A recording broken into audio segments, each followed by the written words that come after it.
Cool. There we are. Awesome. So welcome, Kath. I'm very excited to have you here. My first person on podcast interview. And the reason why I chose you, obviously I explained that I knew that you would get, if there were any hiccups along the way, you would understand. So thank you very much for obliging me. Thanks so much for having me as your first interviewee. I'm very, very excited to see how it goes. Yeah, me too.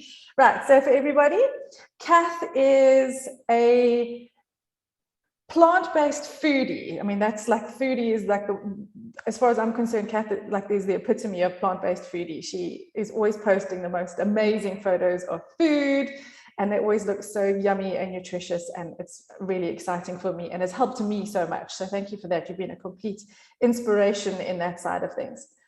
But Kath has got a business called FULLsome, and I would love for her to explain a little bit later how the name FULLsome came about. We'll get to that. Kath has got quite a background. When I first met you, Kath, you were actually working for Mark. It is Mark, eh? No. Matt, that's it. Yes. And you were doing something completely different to what you're doing now. And again, we'll go into that a little bit just now when you tell your story. So Kath is busy studying to be a health coach, obviously all based around food, mindful eating, plant-based eating. She lives here in the Midlands in KwaZulu-Natal, and we have done a few retreats together, which of course is also one of the reasons why I asked you to come on the podcast, because as far as I'm concerned, what you're eating plays such a pivotal role in your health, and physical health and mental health, and of course that has a roll-on effect to everything else.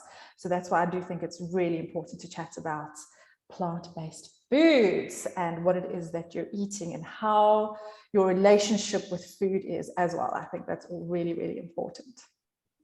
So Kath, do you want to tell us a little bit about yourself, about your story, how it is that you got into health coaching? Yeah, sure, Jax. It's quite a kind of a multifaceted story, should we say? But essentially, like I've been on and off vegetarian, but mainly vegetarian since I was around 14. And I never really actually was a massive meat eater, but I only questioned why I ate meat when I was older. And I realized it was more about just fitting in with what was kind of accepted and easier for people, which is a kind of a personality trait of mine, is just sort of trying not to cause issues in people's lives and being a bit of a people pleaser. But yeah, my parents used to catch me in the fridge, like not scavenging for the dessert or anything else. Like at 8 or 9 p.m, they would catch me eating like cold broccoli and carrots and stuff. And they just thought I was the oddest child because that was what I enjoyed. So I've always had like a natural propensity towards vegetables, vegetarianism, I guess.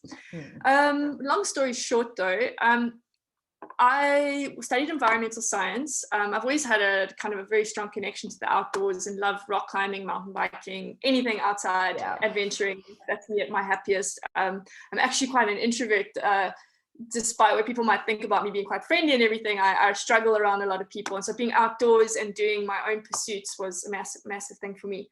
And I studied environmental science and geography, and I worked a little bit in that kind of environment.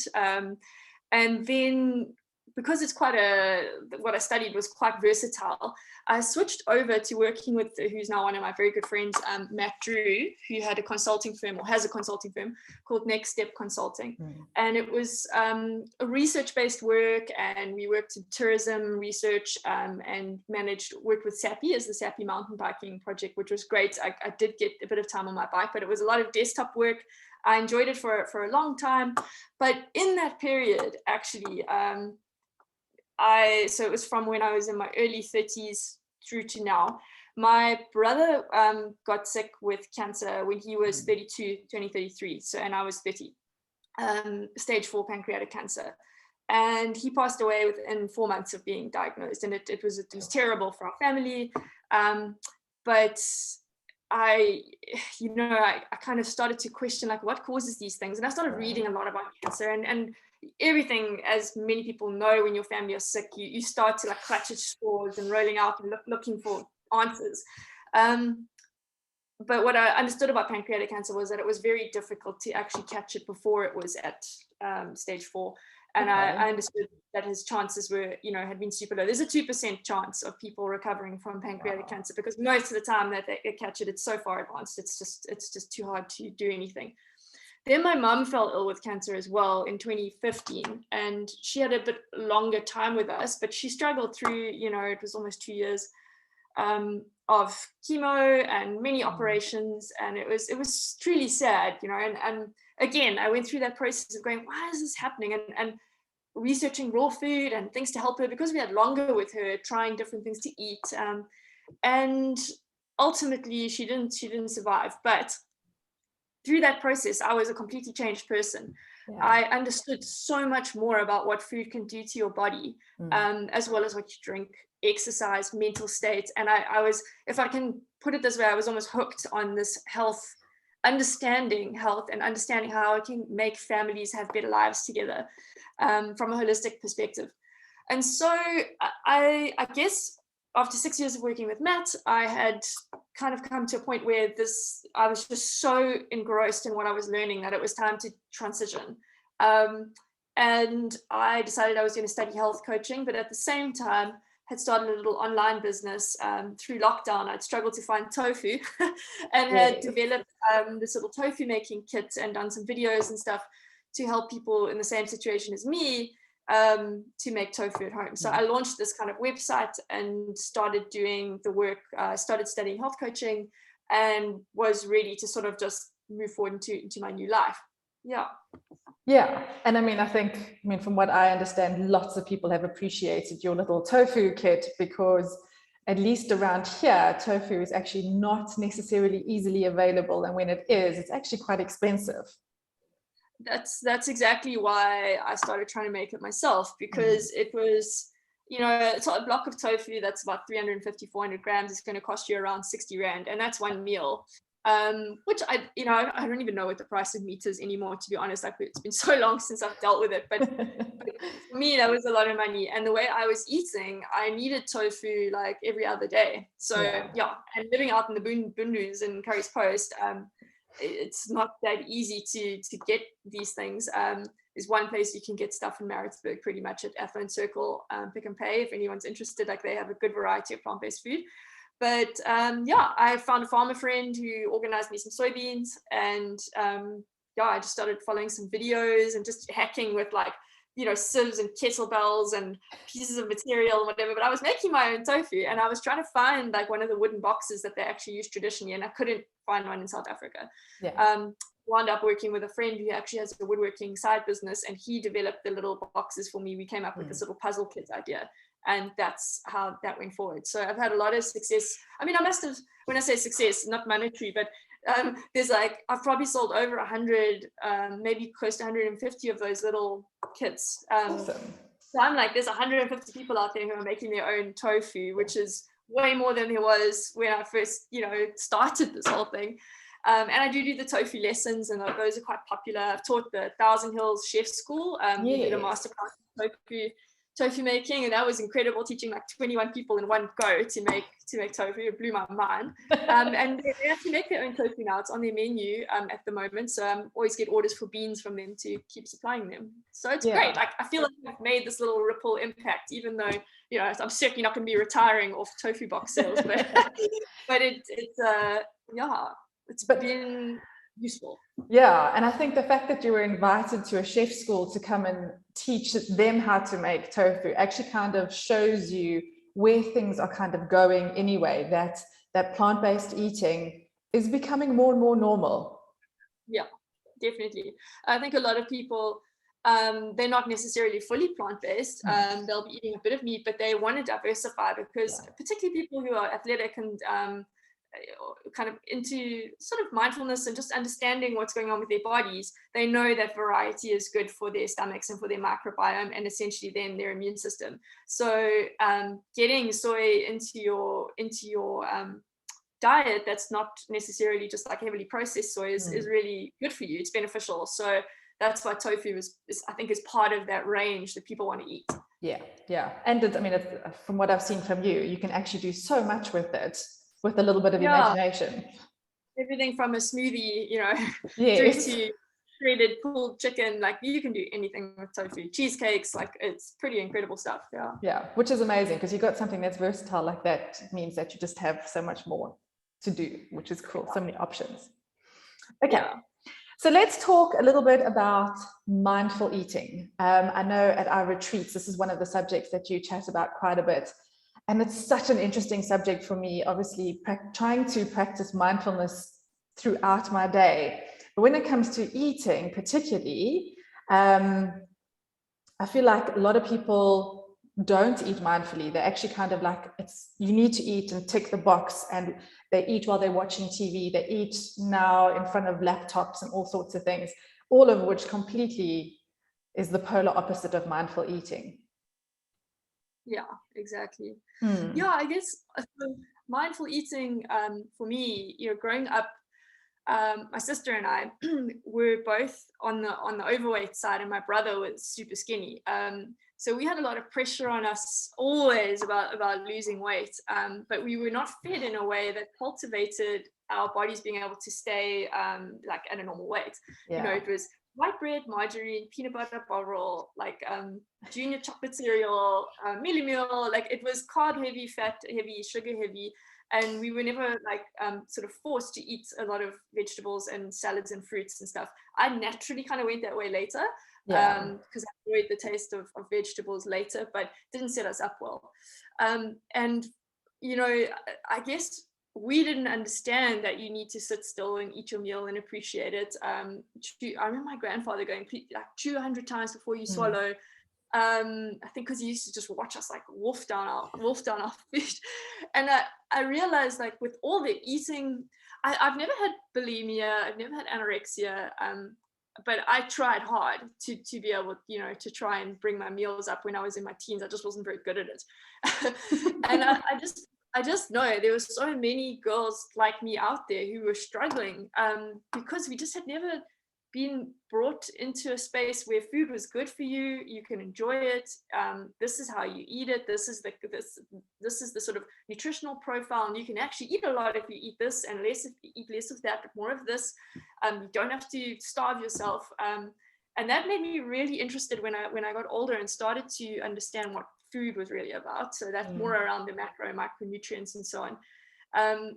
And the mindfulness sort of goes hand in hand with that, because I had to start asking myself, like, wow, are you scoffing down food so quickly, you know? So the big thing around mindful eating, like the definition is really like a self-awareness of how you're feeling physically, mentally, emotionally while you're eating, and observing that with no judgment. And that has been like the absolute key for me. And I know it's so, it sounds so kind of, I don't want to say twee, or kind of like you hear that all the time, like just be mindful, but honestly, and just be gentle with yourself. But honestly, that's it. Like I nowadays, and it's not just food, it'll be things like if I mindlessly am grabbing handfuls of nuts, I actually now have the capacity to go, are you eating this because you're hungry, or are you eating this because you're anxious about something? And I can take that 30 seconds, that's all it takes to break the hand to mouth thing, and go, you're actually hungry, Kath, like that's not going to do the job. You need to take 15 minutes now and get the broccoli out of the fridge and steam that quickly and do some tofu, and like take 15 minutes and make yourself a bowl of food. Or if it's anxiety around something, get out of the kitchen and actually go for a walk and get some air and come back to what you need to complete at your desk, or whatever the case is. It's very rarely that I will like just eat without thinking, or not eat without. If I'm not eating, I'm also like, why are you not eating? You know, it's because I'm so busy and I know I'm going to crash in an hour. No, it's time to take yourself to the shop and go and find something that you can at least sustain yourself with. You know? But for me, that's what mindful eating is about. It's understanding why you're doing what you're doing without like hating on yourself for it. I think that is a huge part of it. So I am I am an angry eater. If I am angry, oh my word, the carrot cake down the road at the tree is like my go-to. And it's actually interesting, since I've thought about this, it's now like, actually, wait, stop. are you eating this because you're angry? And yes, maybe you are, but at least now you're eating it with awareness. And 9 times out of 10, I actually get about halfway through and I'm like, oh, actually, like, this doesn't feel good. So I have still eaten it, but with awareness, number one, and then with forgiveness. So you've eaten half, like, oh, well, it's really good. We're going to put the rest away for later, or maybe we'll pass it on to maybe like hubby will want it or something like that. And so I've definitely noticed there's been a change in my eating habits, and not purposefully to change the eating habits, but just stopping and asking why I'm eating. Yep. Exactly. And that's kind of how it works. It's actually quite fascinating. You'll sort of see, you're not trying to limit yourself or portion control yourself. That's not the aim. The aim is like to actually sort of get to the root of the feeling, and being able to take like ownership of that feeling and go, I can actually do other things. And you'll find yourself like doing it more and more the more you practice it. Yes. And it's the same thing, like if you are, for me, I'm a bit of a procrastinator when it comes to doing some hard work on a computer, for example, like, or maybe scanning my receipts or doing taxes, that kind of stuff. I know I'm avoiding it. And I have to go like, stop. Why are we avoiding it? What's the reward I can give myself, if I do it, and so on. So it's just these little moments of checking. And if you do want the damn carrot cake and it's like, I just really want to taste carrot cake and I'm in such a good mood, like that's fine. That's totally cool. It's not about stopping. It's just about asking. Yes, exactly. So Kath, have you got like one top tip for mindful eating?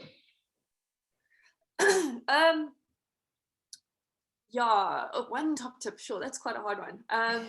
But if I can say, being able to like make your food properly instead of just grabbing things. So if you are going into the kitchen and it's like roughly lunchtime, an example I can use is yesterday. I normally start eating from 12. I don't practice intermittent fasting, so to speak, but I do basically eat from 12 till about 8. And on some days I don't. Yesterday it was 11 and I could feel I was hungry, but I didn't go into the kitchen to just grab bits and bobs. I actually said to my partner, Mark, I'm going to actually heat up some curry and I'm going to make some salad and I'm going to make food now. Would you like some? And I made this conscious decision that I wasn't going to just stop the gap. I was going to make something delicious, sit down without my phone and get away from the computer and eat it and give myself the 20-minute break to refocus. So if I could say one top tip about mindful eating, it's like be obviously gentle with yourself. I wasn't cross with myself for wanting to eat before 12, like whatever. I just knew I was hungry. That's fine. Like, pay attention to your cues and to what's real to you, the real reason behind why you're wanting food, and go with your gut. Yeah, I would say that. And if you want a simple one, put your phone or computer away while you're eating. That's the first thing you can start practicing, because then you'll start to notice your food. Yes, and actually taste it as well. Yeah, exactly. Cool. Okay, so Kath, talking plant-based eating. So this is another one that you've obviously chatted about at retreats. And I absolutely, I'm very much about non-judgment. And I love the fact that you're not like hardcore vegetarian or vegan and everyone else must change because you're destroying the planet kind of vibe. You're influencing things more from a positive point of view. Like, if you wanted to switch to plant-based or have more plant-based eating, these are the sorts of things that you can do. So talk to us a little bit about plant-based eating. What are like the pros? What are the cons? What is your feel? How, like, also, so let's talk a little bit about like, okay, South Africa in particular and South African culture, maybe, and plant-based eating. Okay. Those are a few questions. Yeah. So plant-based eating for me is, I always try and tell people it's not about being vegan. So vegan is a big scary word for a lot of people, and it comes with a lot of stereotypes, and I don't like to I am not actually vegan. I must actually be clear about that, because a lot of people think I am. I personally, these are my food values. I personally don't buy milk, eggs, cheese, meat at all for myself. My partner eats butter, milk, all of it, but he eats meat very, very infrequently. So I have to buy those things, but he has his stuff, I have my stuff, and that's fine. You know, we do have honey we have bees on our property, and so I do eat a bit of honey. And if someone makes me a cake because they've made me a meal or a gift or whatever, and it's got egg in it, I'm not going to say no. A lot of people feel extremely principled about that, and I respect that. I just am a softer person, and I acknowledge that there's a million other people out there with different ways of viewing food, and the kindness in their act to give me that is something I respect. So I'm going to eat it. Yeah. But plant-based food in general is really healthy. The main thing I want to show people is that by diversifying your diet to get as many plants as you can into it, you are increasing your health by like massive amounts. And your immune systems, and your ability to cope with stress, and to reduce lifestyle diseases, basically. And I don't think you need to, if you eat meat, particularly in South Africa, you're not going to get through to a lot of people if you say, you're going to die if you eat that vors roll, you know. Meat is a big part of our culture, and I think people need to feel safe in that they can still eat meat. But I do want to point out to them that you actually only need to eat this much meat compared to that much meat, according to like sort of a planetary health diet, which is something I've been working on with another friend of mine. Oh, wow. And for your actual health, like for saturated fat and for the variety of other things that you get out of red meat, you actually shouldn't really eat that much of it. We never used to when we were back in the hunter-gatherer days. Like meat wasn't something we needed every day. You can get everything you need from plants, and that's something I try and educate people on as well, is how to, like, basically proportions of protein. People always go, where do you get your protein? And I think people are asking that less and less now, because people are actually understanding there's a huge amount of protein in different vegetables and plant-based foods, but you do need to be mindful of things like combining it with vitamin C when you're eating it. So let's say tofu with tomatoes, in order for you to actually absorb the iron that's within the protein food. So there's little things you can do like that. People really don't pay enough attention to the nuances, which can have a big long-term impact on them if they don't make sure they're eating this variety of food. You don't have to be very specific about what you put together, because generally if you're eating the balanced plate model as I teach people, then you're getting all those things anyway. So I just think it's exciting and healthy, and really is good for your gut microbiome, which is the main thing that I try and get to. That's the next level to speak to people about, because it can get a little bit like complicated. Maybe I can't actually remember all the questions, Jack, so I'll have to break it down for me a little bit more. No, I think you covered pretty much everything. And so like what you're saying about people understanding your nutrition and your plate and all that one, and this one I've chatted to you about. Like my kids come home from school with the old food pyramid I even remember learning that at school. And of course, this is what the kids are being taught at school. And it freaks me out. And so I'm obviously trying to make sure that they eat a good variety, that we try to eat seasonally as well. But it is really hard when you are sometimes up against a culture and education system that is a little bit stuck in their ways and trying to slowly come about and encourage that change, which is why I think the way that you are so passionate about what you do and the way that you do it, you don't feel wrong, as you say, for eating that vors roll or for having that full-on cheesecake. It's like, it's okay, but are you going to balance it later with like a really rich salad bowl with the works?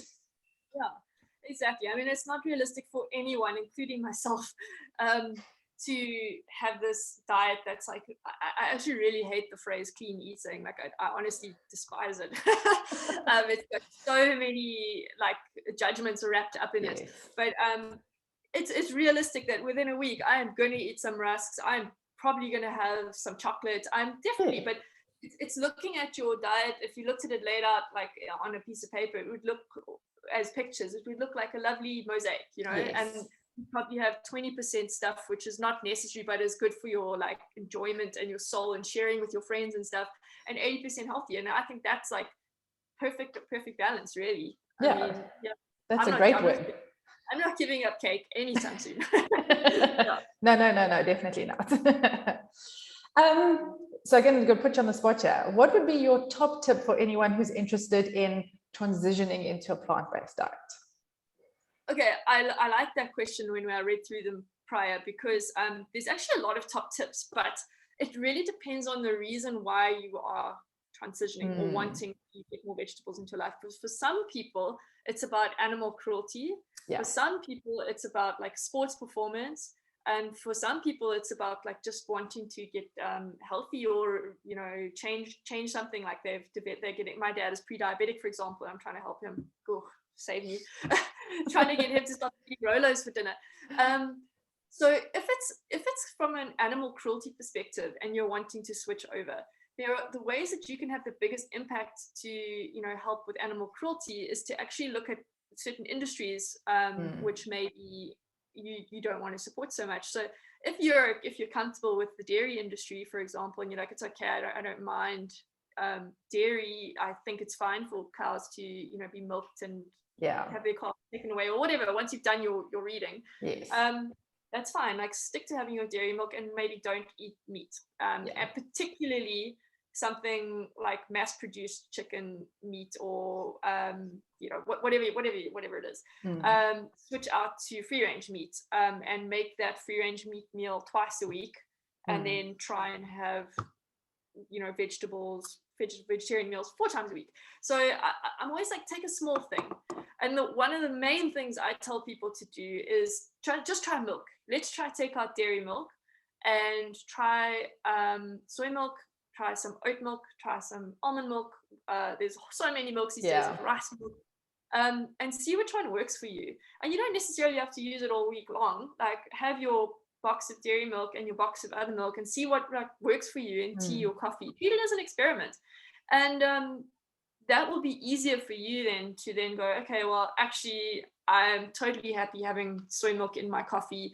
Tea, I'm not so sure about. Maybe I'll buy a small dairy milk. And things, little changes like that. Otherwise, if you're the type of personality who's like, flip in, bring it on, you know, 100% switch, you can do that. But you do find people start to struggle and then they give up, and then because they feel overwhelmed. They feel overwhelmed. So I always say start with milk as a little experimental turning point. I think for me, like, as you're saying, like, know where your food comes from. Like, for me, that's a huge thing. If you know where your food comes from, that is a huge piece of my, like, that is a big part of my value system. Exactly. Like, I tried to get my boyfriend to drink, or my fiance really, to drink A2 milk, or milk from these like tiny dairies like Essenwood. He just didn't like the raw taste, you know. And I just thought I'd be so much happier giving them my money because I know the cows are living a good life. But it wasn't for him, and that was an experiment we had to go through. So I've accepted, like, he drinks regular straight old dairy milk, and I stick to my soy milk. And there's debate around which is worse. I mean, mine comes in like a carton which has got a foil liner and blah blah blah. You know, like, the environmental effects of what we choose is a big thing for me as well. Cool. So this wasn't one of the questions, but it was actually something that I thought about. Gut flora and diseases, which you had kind of alluded to a bit earlier. This one for me is like super interesting. And I think a lot of people underestimate how important our gut health is and what sort of impact that has on the rest of us. You chat a little bit more about that. Well, it's quite a huge topic, but you know, your digestive system, your gastrointestinal tract, like the GIT, the whole system from your stomach all the way up to your brain is connected via the vagus nerve. So we've got things that go on down in our stomachs, or in our digestive system, which then can influence hormone production and release and so on, and that can influence your mood. If you're going through menopause, there's like big issues with hormonal balances. And if you're eating a balanced diet with a wide variety of plants and so on, you are feeding, within your gut, you have 3 trillion little microbiota, these tiny little fungus essentially, that are living in there. And they thrive off what you feed them. So the more you feed like the bugs that enjoy green food, the more of those are going to grow. And the bugs that enjoy something like fat and sugar, let's say like burgers and so on, they'll die off because they don't have enough of a food source. And that directly influences cravings as well. So if you'll find it's incredible. I would suggest anyone give it a bash. If you can do a week of switching out to, let's say you focus on eating carrots, putting carrots into a variety of your meals, you then like have a bit of a blip off your healthy eating for the weekend, for example. By Monday, you will be craving carrots. Like for me, it's broccoli. At the moment, there's like broccoli's not in season, so I've been switching out. And it's now mushrooms and lettuce. I seem to be wanting salads all the time because that's what I'm eating the most of. So it's incredible how quickly the colonies of these bacteria change in your stomach. Like it's unreal. It can take something like 24 to 48 hours, I think, for you to start noticing the difference. Which is quick. Yeah, it's super quick. And there's so many brilliant resources out there. On Instagram, there's an institution called Zoe, which is ZOE. And if you follow them on Instagram and on the web, and you can get on their newsletters, they release brilliant like insights into gut microbiome. And there's a Dr. Will Buskowitz, I think that's how you say it, who wrote a book called Fiber Fueled. He's a leading like gastroenterologist. And I always tell people like, read that book. It's written in such an easily accessible way, and then goes into a fiber fueled diet that you can follow that he suggests for, I think it's about 4 weeks, and it gives you all these gut boosting recipes. But they're not like, it's not like eat a green kale smoothie. It's proper, make a stew, make a salad, and so on. And yeah, what you were basically saying is so correct. If you feed yourself well, it has a massive influence on what's going on in your brain. That the two are so closely related. The more you look after your gut, the better your mind will work in things like memory, mood, depression. It's unreal actually how closely they are linked. And that one, for me, what you're saying about how if you're tending to eat more sugary type foods, will obviously skew your biome to be, that's what you crave more. For me, that was such an interesting thing, because at the time that we had that chat, I was very much playing in that like intuitive eating type of feel, and it just wasn't making any difference. And the thing was that I was listening to my body, but I hadn't done the prep work beforehand. And it was like this light bulb moment, like, well, of course, if I've been eating cheesecake and all the rest up until this point, that's what my body's going to want intuitively. Whereas if I had a week of really solid veggies, mixing it up, really trying, it would have been a completely different experience. Yeah, exactly. And intuitive eating is amazing, but it needs to be combined with the knowledge of what you're eating, or understanding the food that you're eating. And what I was also going to say was those sugary foods and so on. I mean, it'd be interesting. The question for me to you really is sugary foods, fatty foods, and too much basically carbohydrate, which turns into sugar essentially, results in like really high inflammation in your cells around your body. So you might find that when you're eating in that specific way, you're getting all sorts of things from skin reactions, like maybe you've got like little bumps on your arms, maybe like you're feeling a bit creaky in your joints, people's arthritis flares up, a bit sluggish, blurry-eyed, a bit sluggish. All those things are actually manifest, it's your inflammation manifesting because of what you've been eating. And if you give yourself a good go, like a good 4 weeks of eating well, those things start to dissipate. It's quite like it can change people's lives so quickly. No, it is. And I mean, so yourself being one, I've got another friend who also switched to plant-based eating because of allergies. And she was just like, she can't believe how much energy she has. And she's done absolutely nothing different but change her diet.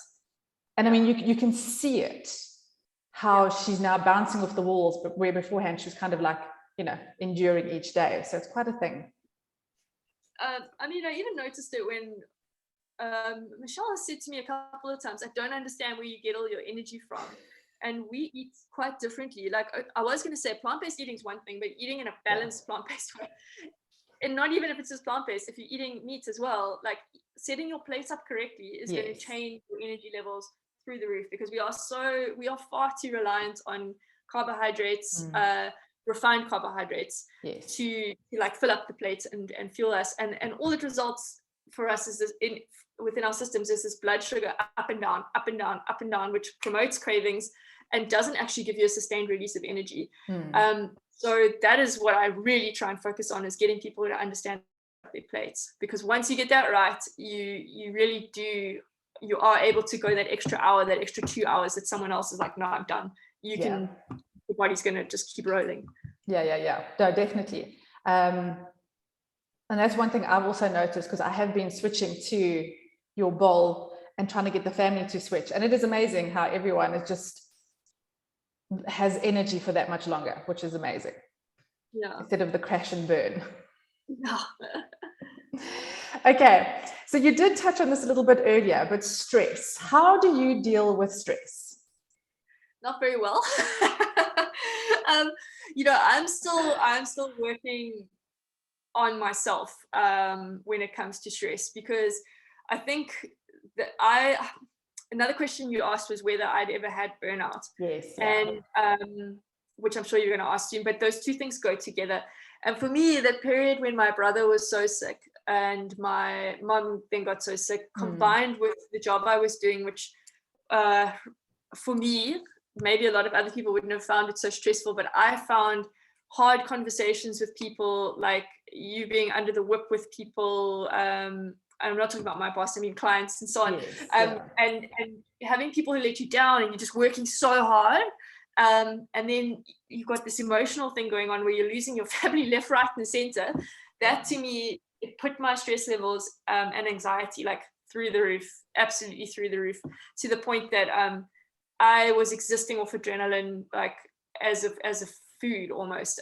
If someone called me at 6:30 in the morning, which is a pretty unreasonable time to call someone, and I knew it was going to be a conversation with someone literally getting very angry at me because of what someone else had done down the phone, I would take that phone call, because my anxiety would not let me not. I couldn't compartmentalize at all.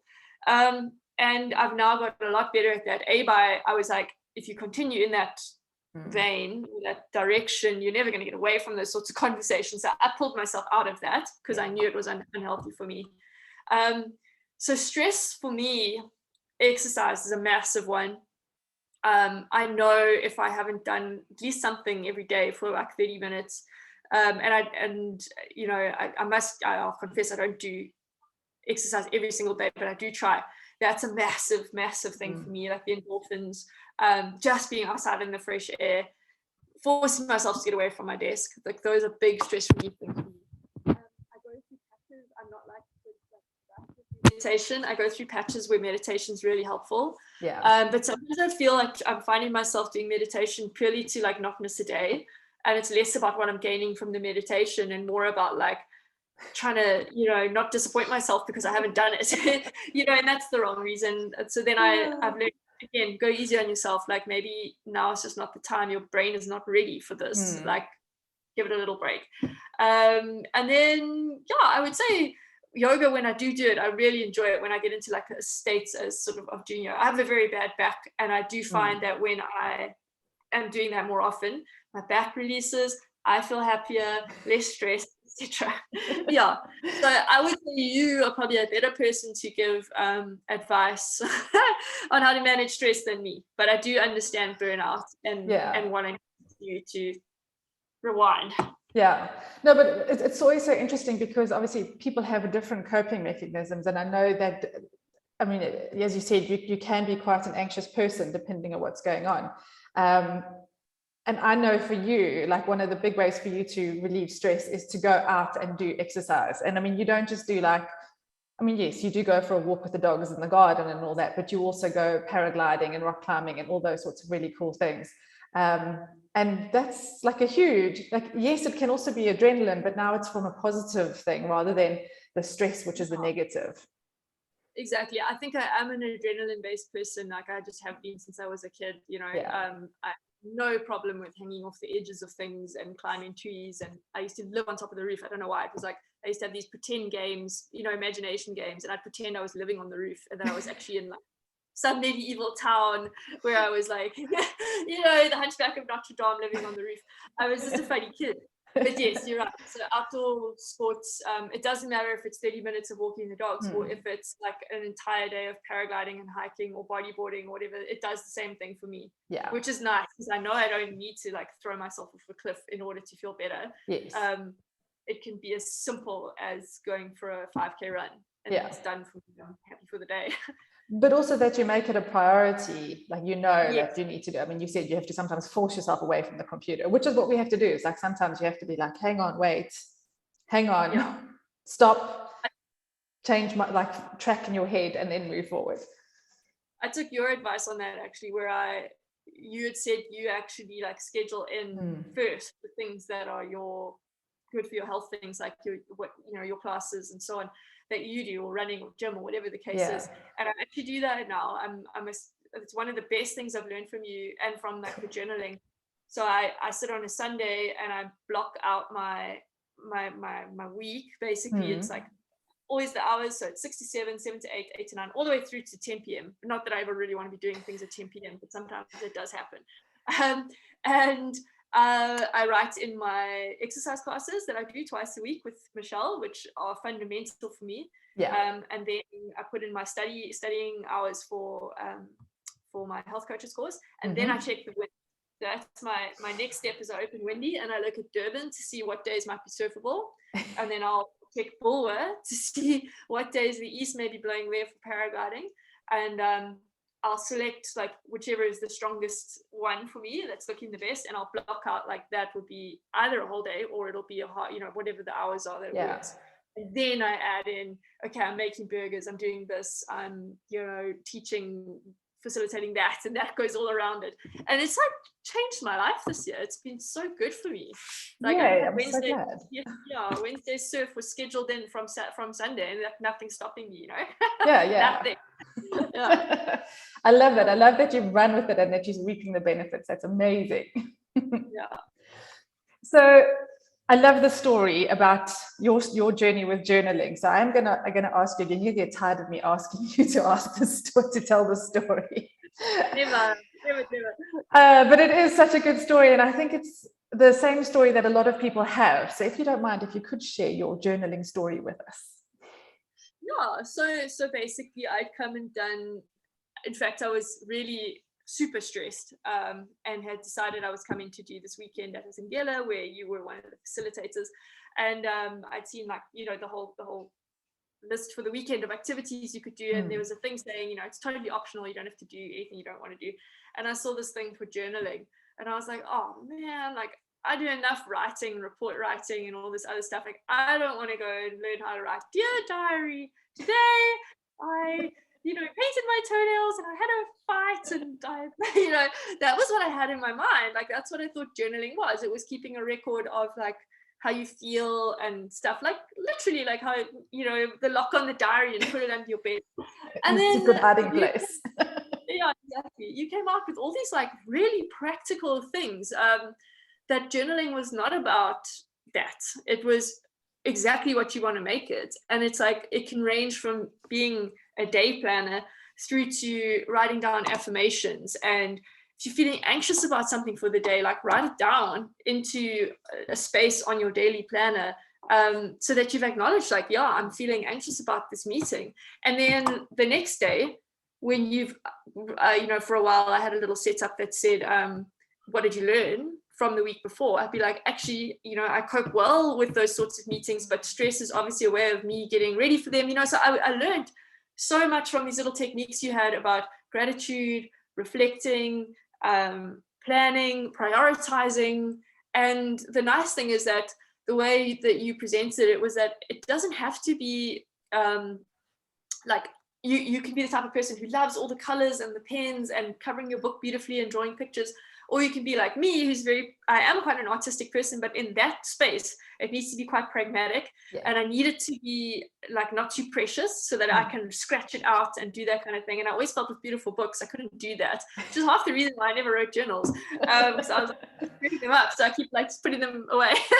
But for me, it was great. It totally changed how I planned my week and reflected on things and learned and grew really on a weekly basis. Yeah, so I recommend to anyone, like, give journaling or go to a journaling session with you so that you get a range of ideas of what it's actually about. And then you can tailor it. You can make your own journal, which is what I did. I printed out pages and punched them in a file so that the stuff that wasn't important, like pick up, the washing and the groceries, I could chuck that one away. But then I cut off the bottoms where the affirmations are, and I just stick them on pieces of paper, which I punch and put in the back of the file. And it's so interesting when you go back and you read like 20 lessons that you've learned, over 20 weeks. It's amazing. Yeah. And that's for me, like, the biggest thing that I love so much about your story is that you went home and you like experimented a bit and played with it and then found something that works for you. And that's how you've now rolled with it. And that is amazing. I think that's what a lot of people kind of like, oh, there's all the do's and don'ts. Like, no, it's yours. It must work for you, because otherwise it's not working. Exactly. That's exactly it. And like, so I'll have, things that are a little airy-fairy, like, what am I grateful for? And then the shopping list, like right there. So right next to each other. You need to see it all in one place. Like, I just struggle when things are all in different books in different places. Like, I know you have several different journals for different kinds of things. That's just, it doesn't work for me, because then I feel like this failure that I've got all these empty books sitting around that I haven't quite dealt with. This made me feel like I was achieving something. Yes, and it's fit for purpose and it works for you, which I love. Okay, so what does it mean to you to live in your brilliance? To live in my brilliance. I like that question. It's so funny because we're so self-depreciating or deprecating. Sorry, I think that's the right way to say that. Self-deprecating about ourselves, and we don't like to think of ourselves as brilliant or something worth celebrating. And my brilliance, I think, is I'm positive and I'm light in many ways, and I love just being outside, and I like helping people.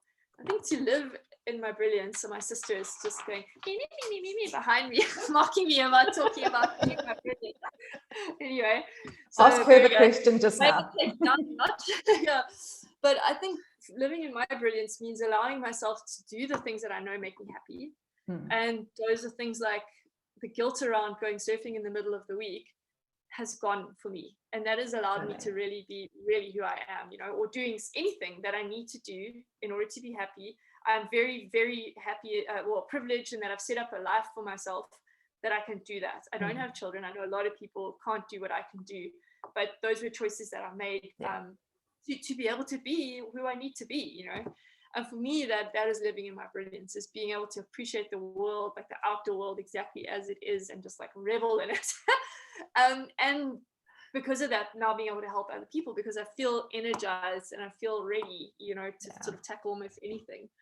So I don't know if that helps. Like, does that explain living in brilliance? I'm not sure, but it makes me feel shiny. It makes me feel like there's like bursting diamond gonna come out of my heart, because I'm so happy. And so I think like living in your brilliance is going to be different for different people, which is why I think it's such a cool question to ask. Like, personally, Kath, I think that you are living in your brilliance. You have so much to offer, and you really do. Even though we do retreats together, and so I've heard when you talk about mindful eating, I still learn something new every time. And you are so passionate about what you do, but also you really and truly care for the other person, and that comes through. So I think you're definitely living in your brilliance at the moment. Thank you, Jax. One thing I'm still learning just about what you're saying is like, from coaching, as you would know, you like you say, I'm so passionate about wanting to help people, but I have to be very careful about giving them ideas. I'm getting much better about it, about talking to them, about them coming up with their own ideas.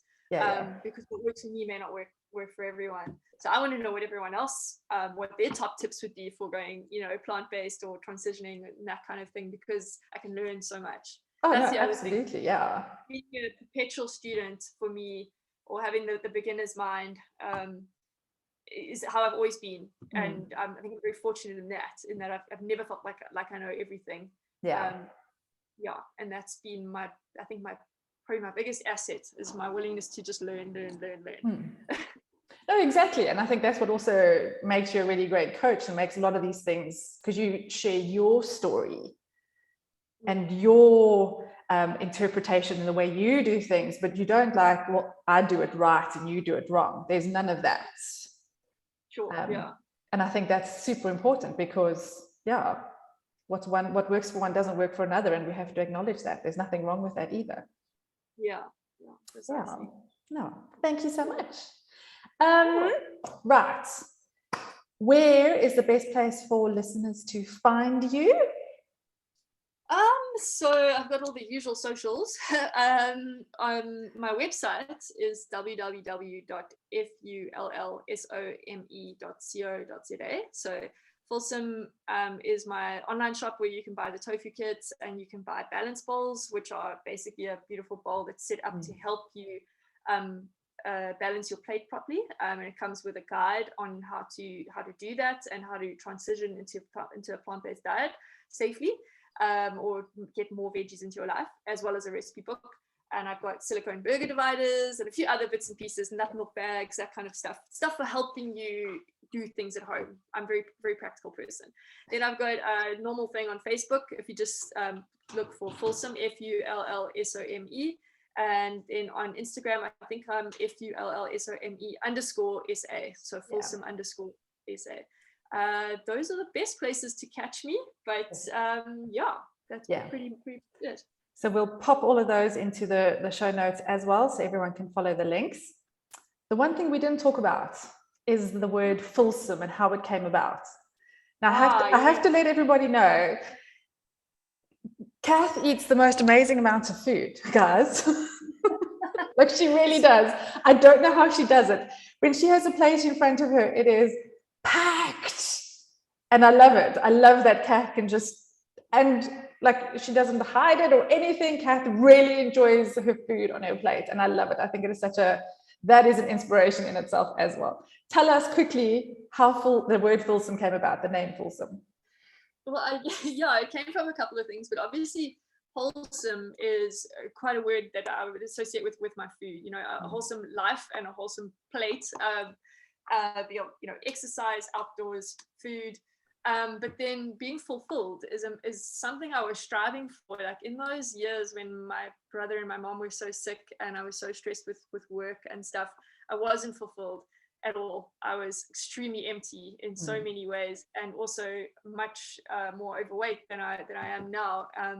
And I just felt like, to be truly fulfilled, you actually need to have wholesome food and a wholesome lifestyle in order to be fulfilled.